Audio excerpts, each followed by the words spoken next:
सुप्रभात प्रिय विद्यार्थियों, मैं ऋतु बाला आपके संस्कृत टीचर आपका स्वागत करती हूँ। आज हम अपने कार्य को आगे बढ़ा रहे हैं। हमारे द्वितीय पाठ का जो अभ्यास कार्य हमने किया था उसमें हमें जो आगे कार्य करना है वो है प्रत्यय। और हमारे द्वितीय पाठ के अभ्यास में आपको कत्वा और ल्यप दो प्रत्यय लगे हैं और ये दोनों प्रत्यय आपको करने हैं। और इन दोनों प्रत्ययों से आप पहले से भी परिचित हैं क्योंकि सप्तमी कक्षा में भी कत्वा और ल्यप प्रत्यय आ चुके हैं, तो हम इनसे पूर्व परिचित हैं और उनको समझने में हमें ज़्यादा दिक्कत नहीं आएगी। देखिए इसको एक बार। परिभाषा, प्रत्यय की परिभाषा देखते हैं। सबसे पहले, जो शब्दांश धातुओं और शब्दों के पीछे जुड़कर विभिन्न अर्थों का ज्ञान करवाते हैं उन्हें प्रत्यय कहते हैं। अर्थात जो शब्दांश धातु अथवा शब्दों के पीछे जुड़कर उनके अलग अलग अर्थ का ज्ञान करवाते हैं उन्हें प्रत्यय कहा जाता है। जैसे यहाँ पर हमारे पास शब्द है पठ।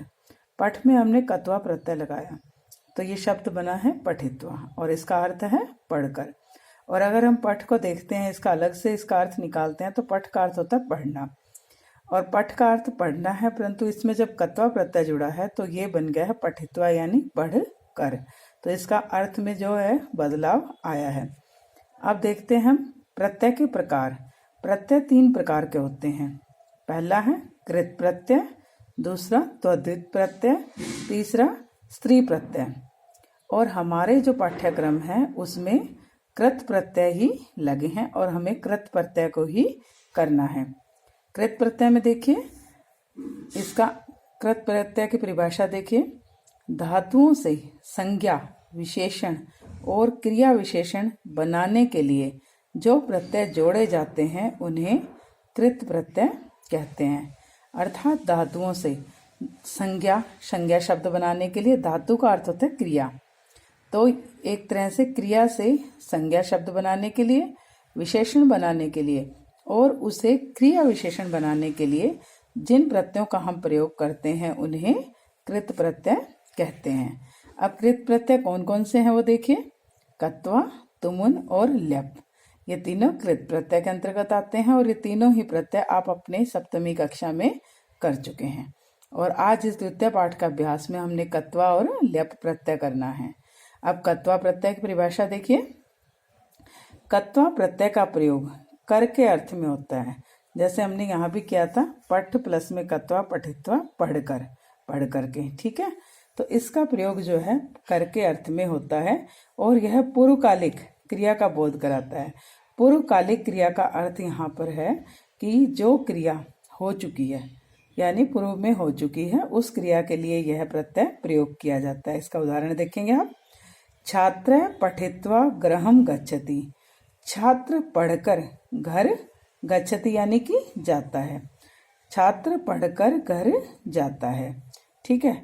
तो इसमें पढ़कर पढ़ने के बाद वो क्या जाता है, घर जाता है। पहले कौन सी क्रिया हुई है, पढ़ना हुई है, तो इसमें पठ के साथ, पठ यानी पढ़ना, हमने कत्वा प्रत्यय जब लगाया तो शब्द बन गया है पठित्वा, तो यानी पढ़कर, और उसमें गृहं गच्छति, उसके बाद वो घर जाता है। तो पठित्वा जो है ये पूर्वकालिक क्रिया है, पहले हो चुका है और घर जाना बाद में हुआ है।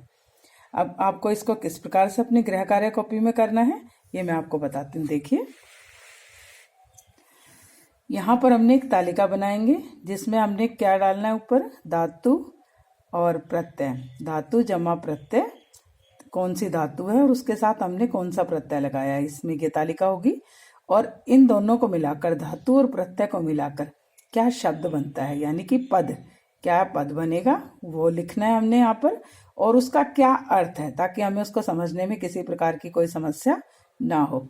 आपको ये तालिका बनानी है और इस तालिका के साथ ही आपको ये आगे का कार्य करना है।